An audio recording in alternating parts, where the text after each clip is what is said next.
지금 세계적으로는 미국과 중국이 무역 전쟁을 벌이고 있습니다. 그래서 뭐 미국에서 한마디 하면 중국에서 맞받아쳐서 한마디 하고 그것 때문에 세계 경제가 막 요동을 치고 있는 상황입니다. 실은 뭐 두 나라에 일어나고 있는 일들은 좀 더 깊게 보면 뭐 무역 적자 때문에 지금 미국이 관세를 매기는 것이 아니라 중국이란 나라를 이제 견제하기 시작한 것이죠. 중국이란 나라가 갑자기 경제가 성장하면서 이 중국이 어쩌면은 미국을 잡을 수도 있겠다는 두려움이 미국에게 지금 있는 것입니다. 그래서 처음에는 중국이란 나라를 우습게 생각했죠. 왜냐하면 뭐 아주 저가의 물품만 만들어서 팔았기 때문에. 근데 지금은 그렇지 않습니다. 어느 분야는 세계에서 가장 앞서가는 분야로 특별히 지금 우리 세상이 추구하는 4차 산업이라는 부분에서 중국은 굉장히 앞서가는 지금 나라가 됐어요. 그래서 지금 미국이 실은 중국을 견제하는 것이죠. 저렇게 놔뒀다가는 우리를 뛰어넘을 수 있겠다는 것이죠. 지금 미국이 중국을 라이벌로 생각하는 것입니다. 경쟁 상대로 지금 생각하는 것이죠. 어떻게 보면 우리가 사는 모든 세상은 실은 경쟁 사회입니다. 서로 경쟁하면서 살고 있고 누군가는 살고 누군가는 죽습니다. 오늘날 우리 주변에 우후죽순처럼 이제 커피숍이 생기는데 카페들이 생기는데 어떤 데가 잘 되면 다른 데는 어떤 것이죠? 잘 안 되는 것입니다. 그러면 누구는 살고 누구는 죽는 것이요. 그러한 지금 세상을 우리가 살고 있습니다. 무한 경쟁 시대를 살고 있어요. 그래서 실은 우리가 사는 게 힘든 겁니다. 각자 사는 게 힘들어요. 왜냐하면 도태되면 죽는 거거든요. 그래서 다 지금 사는 게 힘들게 느껴지는 거예요.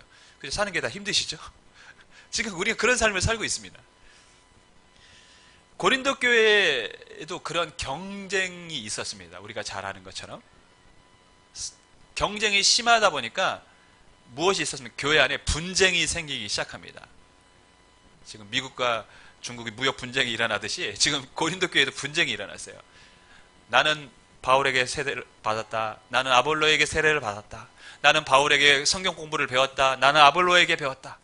그러면서 그것을 자신의 자랑거리로 생각하니까 교회가 파벌이 나눠지기 시작했습니다.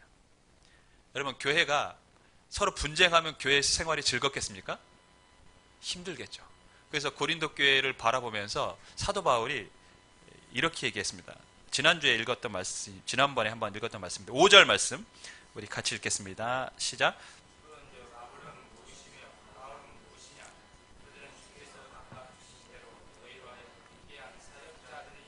사람들은 지금 누구에게 집중합니까? 아볼로라는 사람, 바울이라는 사람에게 집중합니다. 근데 바울이 뭐라고 얘기했냐? 야, 아볼로는 뭐고 바울은 뭐냐? 아무것도 아니라는 것이죠.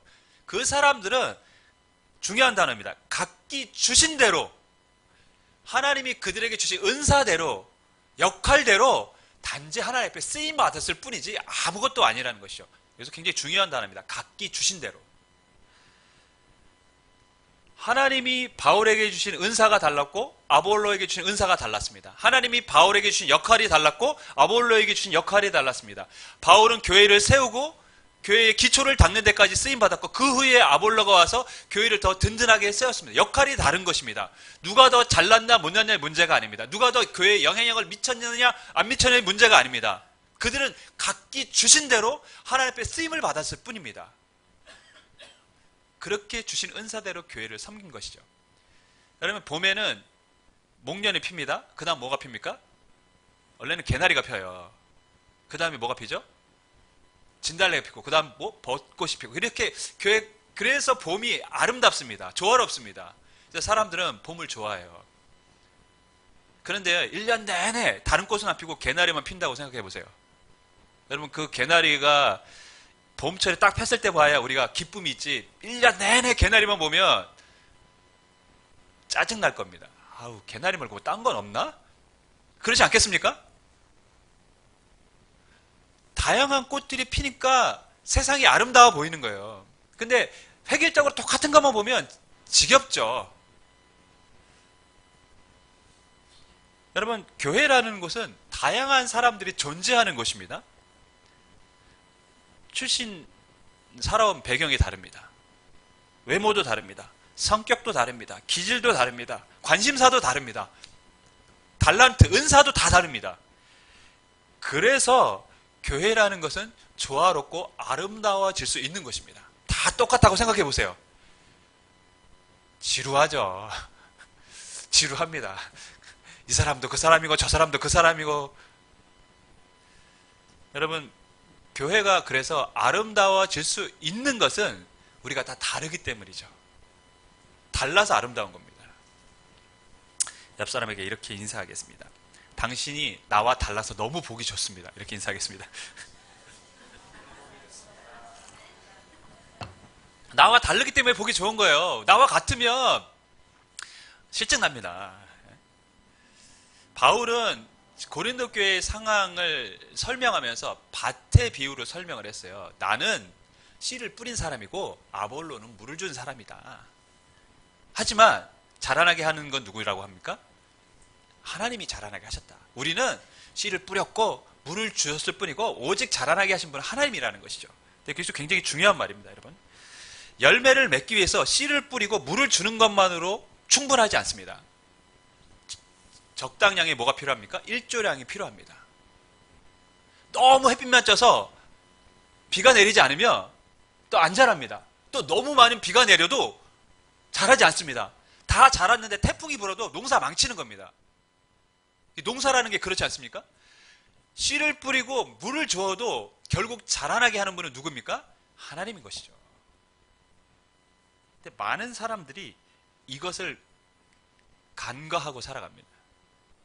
우리의 역사를 보면 획기적인 발명을 했지만 사람들에게 알려지지 않고 그냥 사장된 경우도 굉장히 많습니다. 때를 잘 못 만났기 때문이죠. 어떤 사람은 정말 재능이 많은데 그 재능에 꽃을 피우지 못하고 그대로 그 재능을 사용하지 못하는 사람들도 많습니다. 그 재능을 이끌어줄 수 있는 사람을 못 만났기 때문입니다. 세상의 일이 자신의 재능과 열심만으로 되는 것은 아닙니다. 씨를 뿌리고 물을 주어도 자라나게 하시는 분은 하나님이십니다.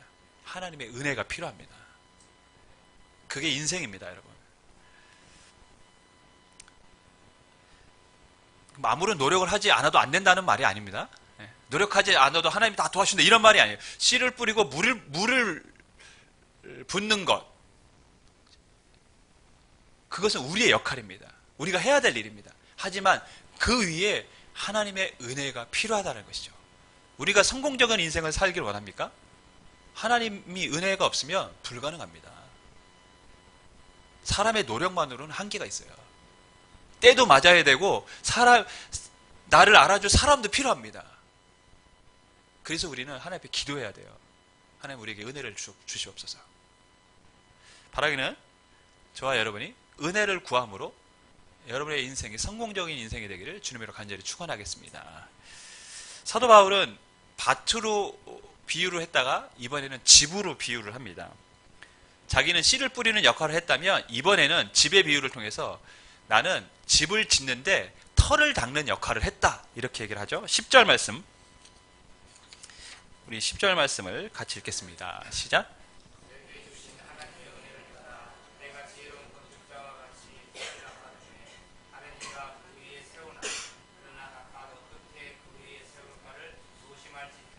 건축할 때 제일 먼저 하는 게 뭡니까? 털을 닦는 거예요. 땅에 박힌 큰 돌들 다 제거해야 됩니다. 필요 없는 거 다 빼내야 됩니다. 그리고 평평하게 만들어놔야 그 위에 제대로 된 집, 건축물을 지을 수가 있습니다. 바울은 자신이 복음을 전한 것은 씨를 뿌리는 일이었다고 했지만 이제 건축물로 비교하면 나는 털을 닦았다는 것이죠. 교회가 잘 세워질 수 있도록 털을 닦은 역할을 내가 했다 이렇게 말합니다. 그런데 중요한 것은 그 터가 무슨 터냐라는 것이죠. 사도 바울은 그게 예수 그리스도라 이렇게 얘기합니다. 11절 말씀인데요. 같이 했습니다. 시작.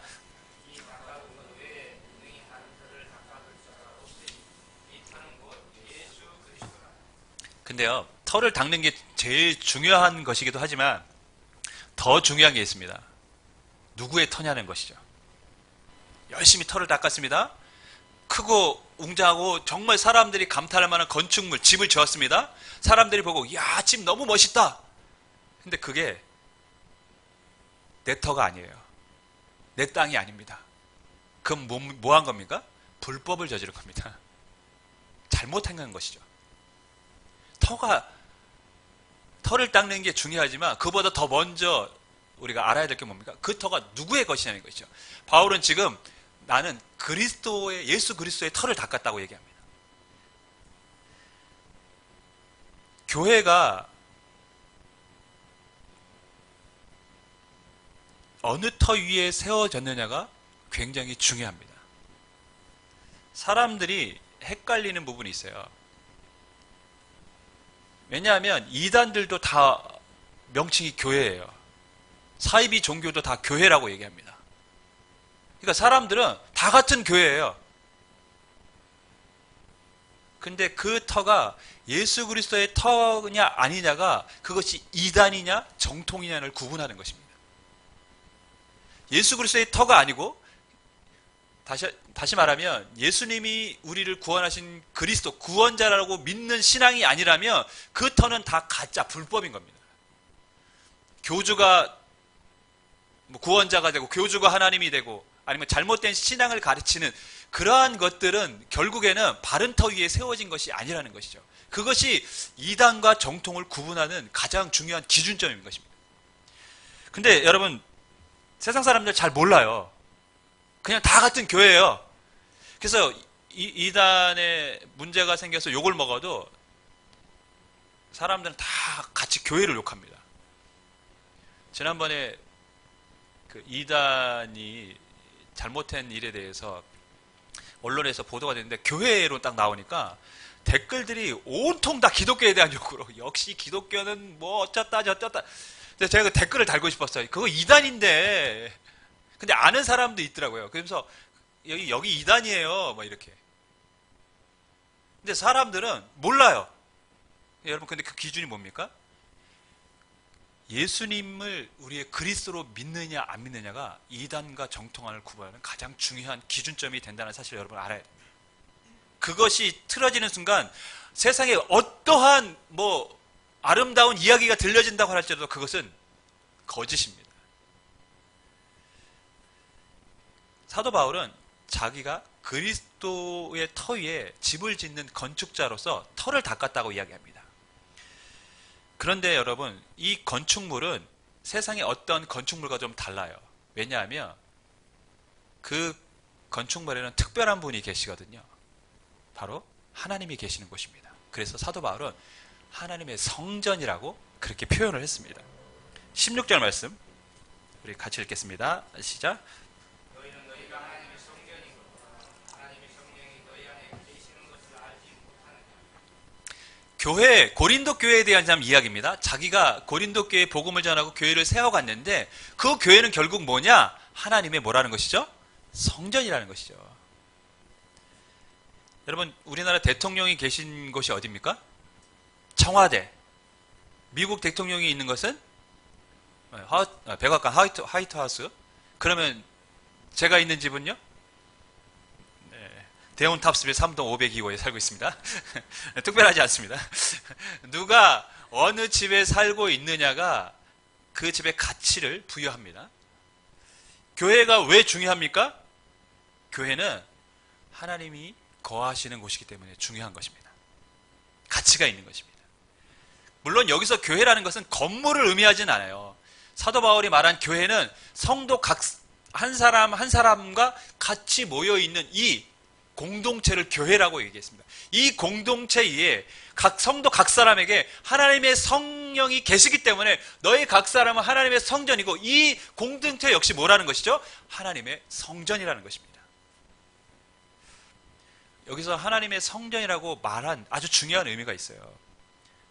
여러분 하나님이 거하시는 곳입니다. 그것은 중요합니까? 중요하지 않습니까? 당연히 중요한 것이죠. 청와대, 백악관 매우 안전합니다. 철통 같은 경비를 하고 제가 백악관은 안 가봐서 모르겠는데 청와대는 조경도 잘 해놨어요. 살기 좋게. 왜 그렇습니까? 특별한 분이 거기 계시거든요. 한 나라를 대표하는 사람이 살고 있어도 그것을 가치 있게 생각하고 아름답게 만들고 경비도 쓰고 그럽니다. 하물며 하나님이 거하시는 하나님의 집은 어떻겠습니까? 교회는 그래서 너무 가치 있는 것입니다. 오늘 본문에서 바울이 말하고자 하는 것은 그것입니다. 성도 한 사람 한 사람이 하나님이 계신 성령이 계시는 사람들이기 때문에, 성전이기 때문에 다 뭐하다는 것이죠? 너무 귀하고 소중하다라는 것입니다. 여러분의 지금의 비춰지는 모습이 어떨지는 모르겠지만 여러분 안에 주의 성령이 계신 줄 믿습니다. 그래서 우리는 다 존귀한 자들이죠. 존귀한 주의 자녀 됐으니 사랑하며 섬기리.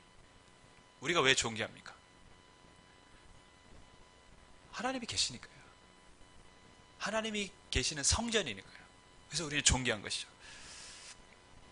이 예배가 왜 소중합니까? 하나님이 계시는 곳이기 때문에 소중한 줄 믿습니다.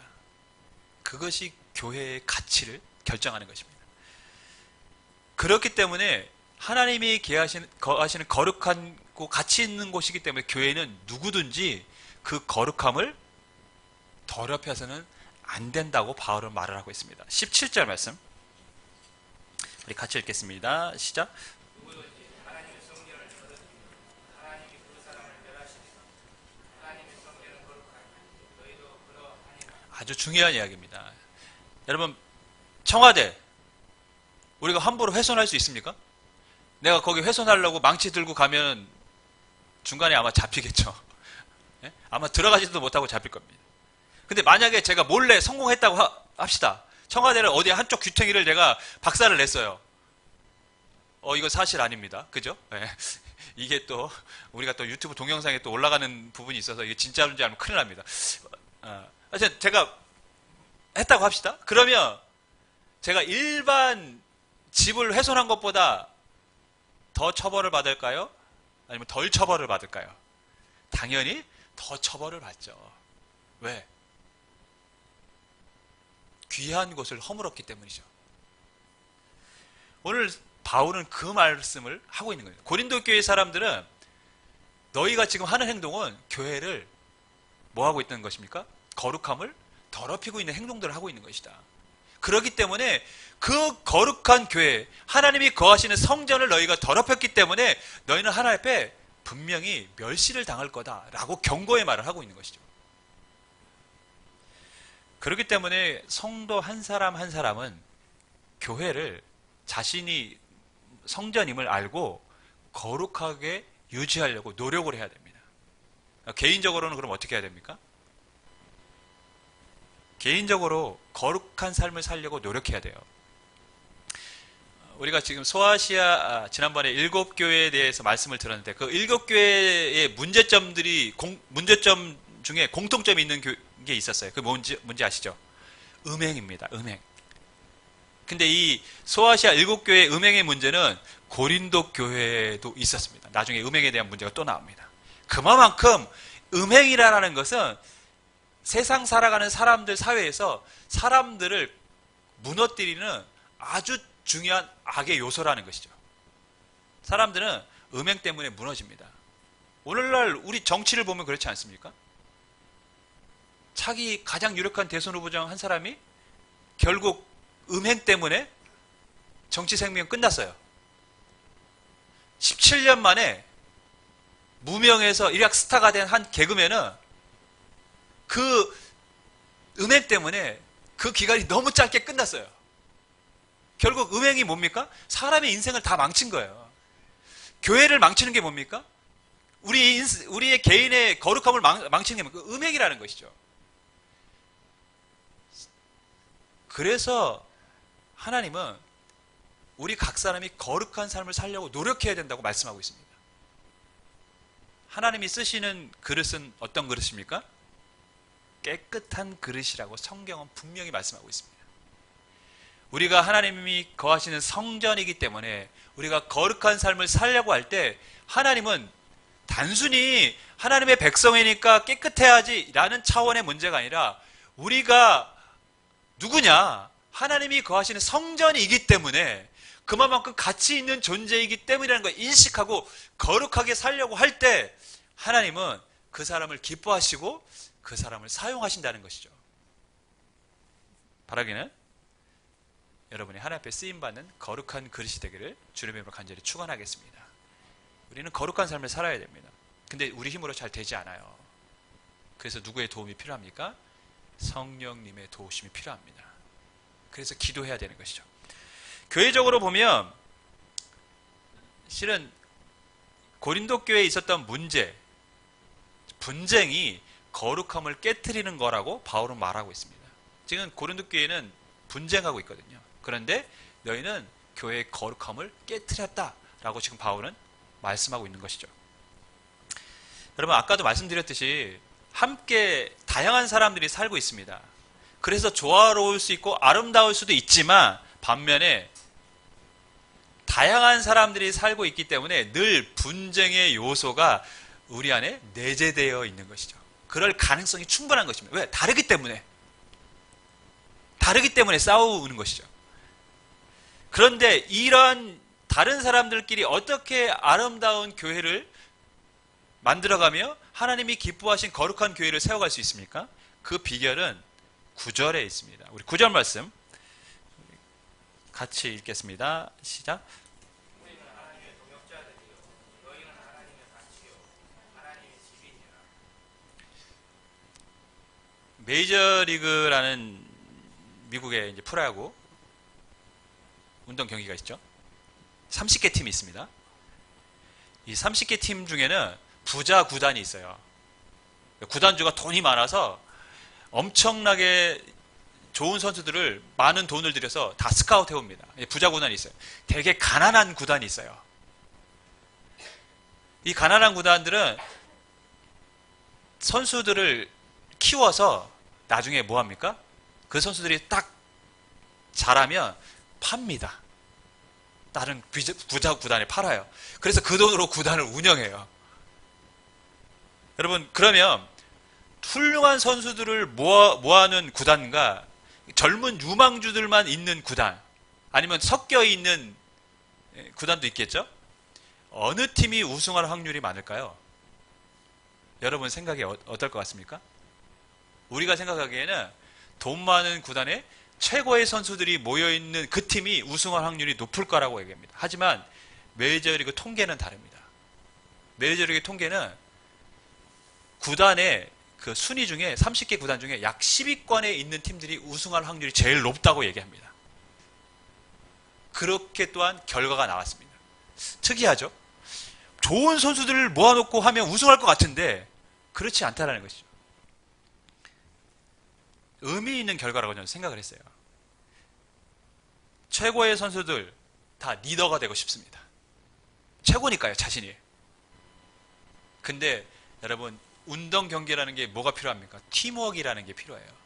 누군가 스포트라이트를 받는 사람이 있다면 정말 그 밑에서 중요하지만 보이지 않는 역할을 해줘야 되는 사람들도 필요하거든요. 우리나라 박지성 선수가 맨유에서 그렇게 인정받았던 이유가 뭔지 아십니까?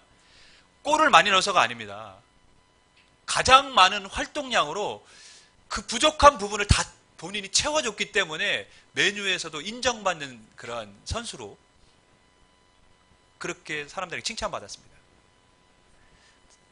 다 자기가 잘났다고 하는 사람들만 모여있으면 거기는 무너지게 되어 있습니다. 그 어떠한 팀이 강해지기 위해서는 아무도 보이지 않는 곳에서 묵묵히 자신의 역할을 하는 사람도 필요하거든요. 교회는 정말 각자 너무 다른 성향과 성품과 배경을 갖고 있는 사람들이 모여 있어요. 은사도 다릅니다. 이 사람들이 아름다운 팀워크를 이뤄서 좋은 결과물을 맺을 수 있기 위해서는 무엇이 필요합니까? 경쟁이 아니라 동역자 의식이 필요합니다. 고린도 교회는 경쟁했어요. 내가 잘났냐, 네가 잘났냐 이랬습니다. 근데 사도 바울은 너희 틀렸다는 것이죠. 하나님이 각자 주신 대로 은사를 주셨고 그렇게 사용하고 있기 때문에 우리는 다 경쟁 상대가 아니라 뭡니까? 같은 목적을 위해 하나님 앞에 쓰임받는 동역자일 뿐이라는 것이죠. 우리는 동역자입니다. 하나님은 교회에 경쟁이라는 단어를 주시지 않았습니다. 하나님은 교회에 동역, 협동이라는 단어를 주셨습니다. 여러분, 교회가 아름다운 것은 나와 다른 사람들이 있고 그들과 함께 같은 마음으로 주님이 원하시는 교회를 만들어가고자 하는 그런 동역의식이 있을 때 교회는 아름다워지는 것입니다. 옆에 있는 사람은 내가 경쟁해야 될 대상이 아닙니다. 남자들 같은 경우는 차기 장로 라이벌들이 아닙니다. 여자분들 같은 경우는 권사 라이벌이 아닙니다. 아니에요. 주일학교 같은 경우는 보면 부서별로 경쟁이 있어요. 초등부, 중등부, 고등부. 중등부하고 고등부는 굉장히 라이벌이 있어요. 유년부하고 초등부 라이벌이 있습니다. 근데 청년부는 또 청년 1부하고 2부가 있으면 청년 1부, 2부 라이벌이 있어요. 그래서 매주마다 누가 더 많이 왔냐 막 이렇게 확인합니다. 그러다 보니까 어떤 일도 있는지 아십니까? 교회에 행사가 있으면 식당을 쓴다든지 차량을 쓴다든지 이런 문제가 있을 때 협력하는 게 아니라 자기들이 먼저 쓰겠다고 큰 소리를 내요. 그러다가 다투는 것도 제가 봤습니다. 정말 한심하지만 저도 그런 적도 있는 것 같아요. 다투진 않았어요. 경쟁 상대로서 그렇게 마음을 가져본 적도 있습니다. 여러분, 옆 사람은 우리가 경쟁할 대상이 아닙니다. 같이 하나님이 원하시는 교회를 세워가기 위한 동역자를 우리에게 주신 사람들입니다. 옆 사람은 나와 다르지만 그 사람은 하나님이 기뻐하시는 사람이고 하나님과 나와 달라서 다른 곳에 쓰이기 위해서 그 사람을 그 자리에 세우신 것인 줄 믿습니다. 그것이 교회입니다. 그래서 옆에서 옆 사람은 기도해 줘야 되고 내가 도와줘야 되고 어쩔 때는 내가 위로해 줘야 되고 격려해야 될 사람일 뿐입니다. 우리 옆 사람에게 이번에 이렇게 인사하겠습니다. 당신은 교회에 정말 필요한 사람입니다. 이렇게 인사하겠습니다.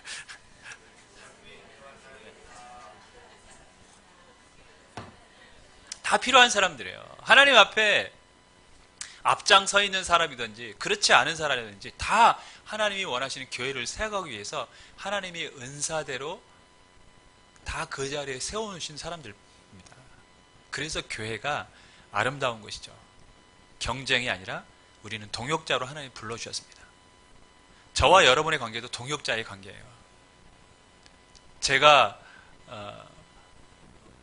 누누이 말하지만 교회는 목회자부터 성도에게까지 다 동역자고 교회의 머리는 오직 예수님일 뿐입니다. 우리는 주님의 터 위에 교회를 세워가는데 다 동역자로 하나님 앞에 은사대로 쓰임받을 뿐이에요. 제가요 뭔가 영적으로 특출나기 때문에 목회자가 되고 여러분의 앞에 있는 게 아니에요. 하나님이 제게 주신 은사가 이거라 제가 이 자리에 있는 겁니다. 제가 노래 잘하잖아요.